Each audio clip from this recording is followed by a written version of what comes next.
O'zbekiston Liberal Demokratik partiyasi tomonidan Xalq bilan birga umummilliy dasturi ishga tushirildi. Bu haqida siyosiy kengashning kengaytirilgan majlisida ma'lum qilindi. Ta'kidlanishicha, dastur doirasida 2026-yil davomida 1,5 milliondan ziyod fuqarolarga turli ko'rinishdagi ko'mak berish rejalashtirilgan.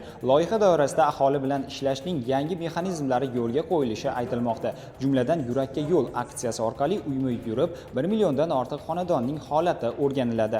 Xo'sh, aslida partiya deputatlari o'z saylov okruglaridagi muammolarni oldindan bilishi kerak emasmi? Nega buning uchun alohida dastur boshlanyapti? Xalq bilan birga degan shior amalda qanday mexanizmlar bilan ta'minlanadi? Faqat uchrashuvlar bilan cheklanib qolmaydimi? Biz aynan shu va shu kabi savollar bilan mas'ullarga yuzlandik.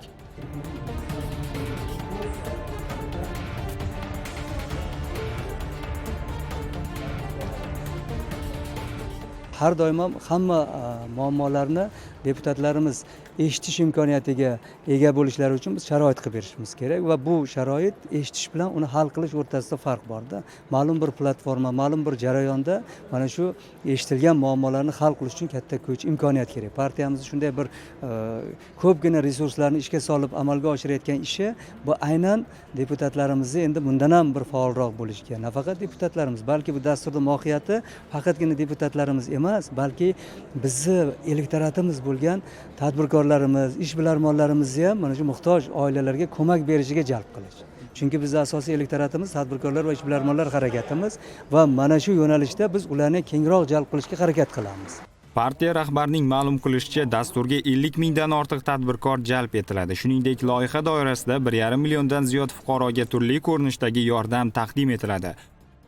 Aynan dastur doirasida kam ta'minlangan oilalarni turli xil buyumlar, o'sha oziq-ovqat bilan, kiyim-kechak bilan, dori-darmon bilan, uy jihozlari bilan ta'minlashda faol ishtirok etish borasida ham vazifalar belgilangan. Aynan bu vazifalarni amalga oshirishda mahallalar bilan hamkorlikda 50 mingga yaqin tadbirkorlar tomonidan otaliqqa olish amaliyoti yo'lga qo'yiladi. Yana bir muhim yo'nalish bor.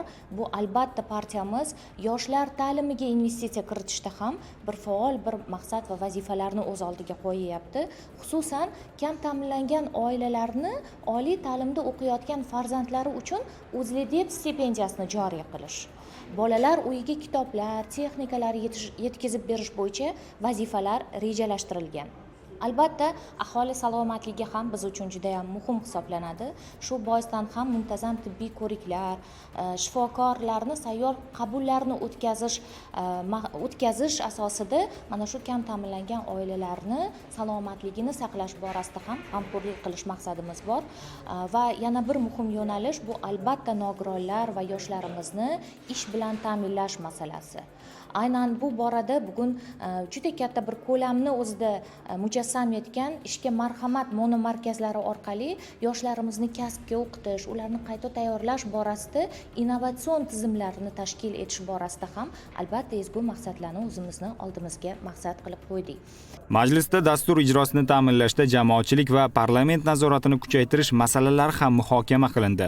Hududlarda o'tkazilgan o'rganishlar natijasida jamoat eshituvchilari tashkil etish, deputatlik so'rovlar yuborish va qonunchilik tashabbuslarini ilgari surish orqali tizimli muammolarni bartaraf etish choralari ko'rilishi ta'kidlandi.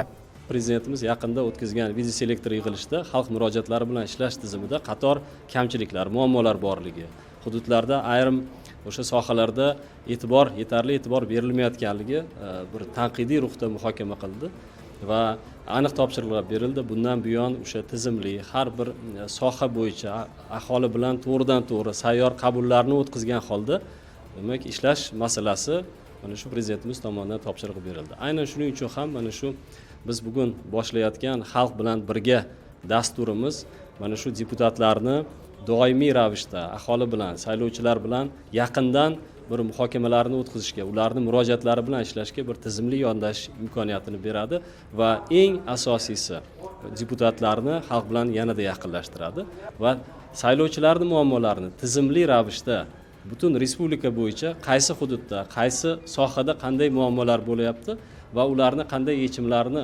qonunchilikda, amaliyotda qanday yechimlarni berish bo'yicha aniq vazifalarni belgilab olish imkoniyatini beradi mana shu dastur.